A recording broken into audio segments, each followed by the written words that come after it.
هذا القرآن يهدي للتي هي أقوى. بص يا ياسر، هقول لك حاجة.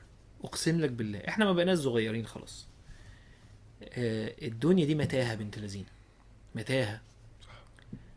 آه اللي يمشي في الدنيا من غير الجي بي اس بتاعها والبوصلة بتاعته وإنه يبقى عارف هو رايح فين، والله العظيم بيروح في 60 داهية.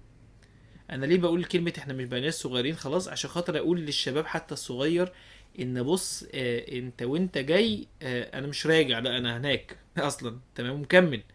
فانا عايز اقول لك ان اللي ما مسكش في كتاب ربنا سبحانه وتعالى وفي سنه النبي صلى الله عليه وسلم، مش فكره ان هو خسر كتير، لا هو تاه، احنا مش عارفين نرجعه مم. خالص. وفي ناس فعلا بقى الموضوع اصعب من كده بكتير. فما تيجي تبص ان ربنا سبحانه وتعالى بيوصف القرآن ده، بيقول لله عز وجل ان هذا القرآن يهدي للتي هي اقوى ويبشر المؤمنين الذين يعملون الصالحات ان لهم اجرا كبيرا. عندك حاجتين مهمين جدا في الآية دي. رقم واحد، يهدي للتي هي اقوى، ومش يهدي فقط، للتي هي اقوى. افضل حالة هتكون عليه لما تكون مع القرآن الكريم. وهتلاقي نفسك بعد كده وانت بتقرأ حتى الجهد اللي انت ممكن ان انت تكون بتعمله، هتلاقي الجهد ده ذات نفسه له عائد. ايه؟ ويبشر المؤمنين الذين يعملون الصالحات ان لهم اجرا كبيرا. فهيهون عليك حتى التعب. ليه؟ من البشريات اللي انت بتاخدها.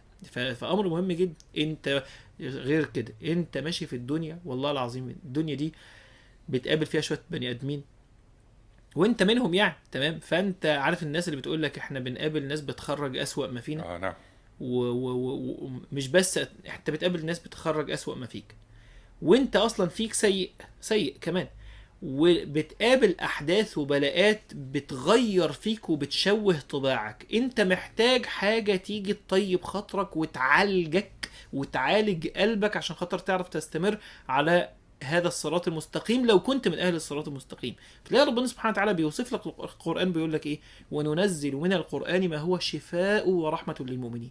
شفاء ورحمة، شفاء. فانت عندك امراض قلبيه، عندك امراض على فكره وامراض بدنيه كمان بالرقيه، ولكن يجي القران ينزل على الانسان وينزل على سمع الانسان وعلى قلب الانسان، يشفيه باذن الله من هذه الدنيا اللي عماله تدور على الناس بتعطس في وشه طول ما هو ماشي فتن، وبتكح في وشه تصرفات وسلوكيات غير جيده، تمام.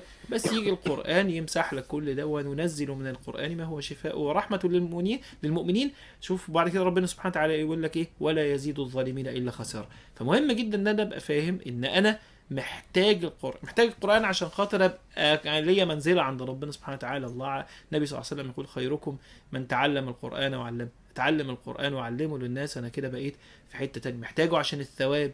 يعني النبي صلى الله عليه وسلم يقول من قرأ حرفا من كتاب الله كتبت له حسنة، والحسنة بعشر أمثالها. لا أقول ألف لام ميم حرف، ولكن ألف حرف ولام حرف وميم حرف. فتلاوة القرآن هي من أعظم العبادات ومن أعظم الأمور اللي الإنسان حقيقة لو انتبه لها لا هينتقل في حتة تانية خالص خالص. نعم. الإمام النووي رحمه الله يقول تلاوة القرآن هي أعظم العبادات، بها يفتح القلب ويطهر الصدر وتزداد القلوب إقبالا على ربها.